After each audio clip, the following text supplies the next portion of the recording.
Les principales institutions européennes sont la Commission, le Conseil européen et le Parlement. La Commission propose des lois, appelées directives ou règlements.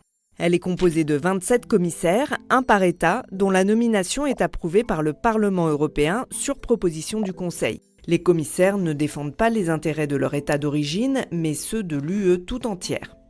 Le Conseil européen fixe les grandes orientations de la politique de l'UE. Composé des chefs d'État ou de gouvernement des États membres, il se réunit au moins 4 fois par an à Bruxelles. En parallèle, les ministres de tous les pays tiennent des réunions thématiques régulières, par exemple sur l'agriculture ou les finances. On parle alors de Conseil de l'Union européenne. Il est présidé à tour de rôle par chaque État membre pendant 6 mois. Les ministres se prononcent sur les propositions législatives de la Commission qu'ils adoptent conjointement avec le Parlement européen. Le Parlement est le seul organe à être élu au suffrage universel direct, mais il ne détient qu'une partie du pouvoir législatif. Il ne peut pas prendre l'initiative d'une loi. En revanche, il modifie et vote les propositions de la Commission en concertation avec le Conseil de l'UE. Dans certains domaines, comme la fiscalité, son avis est seulement consultatif.